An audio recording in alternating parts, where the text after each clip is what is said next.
Welcome to The Explainer. Today, we're cracking open the chemical storybook to figure out how scientists actually build one of chemistry's most fundamental molecules, the alkane. Okay, so here's our game plan. First, we're gonna meet our main character, the alkane. Then we'll dive into 5 totally different origin stories for how they're made before we uncover where the vast majority of them actually come from. Let's get into it. First things first, let's get properly introduced to the hero of our story, the alkane. So, what are they? Well, in simple terms, they're just chains of carbon and hydrogen atoms. But the key here is that they're held together by the strongest, most stable single bonds possible. This makes them saturated, which is just a fancy way of saying they are completely full of hydrogen atoms. There's literally no more room to add any more. You know, they actually have a nickname, paraffins, which means little affinity. And that tells you everything you need to know. Think of them as kind of lazy. They're super stable and unreactive. They don't want to do anything, which is exactly why it's so fascinating to see how we can build them from scratch. It takes some really clever chemistry. All right, let's jump into our first story, and this one is all about calming down a much more reactive, kind of hungry molecule. So here's the problem. You've got a molecule, like an alkene or an alkyne. Now, these guys are relatives of alkanes, but they're way more reactive. Why? Because they've got these energetic, unstable double or triple bonds between their carbons. Our job is to tame them, to make them stable and saturated, like our lazy alkanes. And the solution is just brilliant. It's a reaction called hydrogenation. Seriously, it's like feeding that hungry molecule a big meal of hydrogen gas. It just gobbles up the hydrogen atoms, that unstable extra bond breaks, and boom, it becomes a full, satisfied, and stable alkane.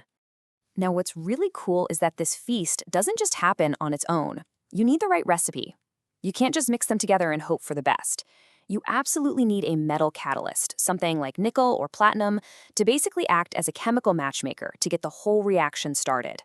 Okay, but what if your problem isn't a hungry molecule? What if your molecule is just too short? This brings us to a totally new challenge. You need a longer molecule, but you only have short pieces to work with. Our next 2 stories are going to show us exactly how to do that. It's kind of like molecular construction. So the first method is called the Wurtz reaction, and you can think of it as using this super powerful sodium metal glue. You take 2 identical short chains, let's call them our snakes, and the sodium just fuses them together, head to head, creating one longer unified alkane. Simple as that. Now, there's another method called Kolbe's electrolysis that does a pretty similar thing, but it uses electricity to spark the connection instead of metal glue. And here's the key thing to remember for both of these methods. They really work best when you're making symmetrical alkanes, where the 2 halves you're sticking together are perfect mirror images of each other. Okay, let's switch gears to a completely different strategy. Instead of adding things or joining pieces together, what if we build an alkane by taking something away? This is a process called decarboxylation, and the story here is pretty great. Imagine a molecule carrying this heavy carbon and oxygen backpack. Well, when you heat it up with a special substance called soda lime, it just shrugs off that heavy pack, a simple hydrogen atom pops into its place, and you're left with a much simpler, lighter alkane. And listen, here is the most important thing you have to remember about this method. Because the molecule literally drops a carbon atom from its backpack, the alkane you make at the end is always 1 carbon shorter than the molecule you started with. Always. Our next stories are all about simple, direct transformations. No complex joining, no breaking things apart. These are kind of the quick change artists of the chemistry world. So we've got 2 great options here. First is just a direct atomic swap. You take a halogen atom like chlorine and just swap it out for a hydrogen. Easy. The second method uses this special super reactive molecule called a Grignard reagent. Now you gotta think of this molecule as being incredibly thirsty for a hydrogen. So thirsty it will literally just grab one from a plain old water molecule. It just takes a sip and bam, it instantly becomes an alkane. Okay, so we've seen all these clever lab methods for building very specific alkanes, but where do the trillions of tons of alkanes that we use every single day actually come from? Well, the answer isn't in a lab flask, it's deep underground in the form of petroleum or crude oil.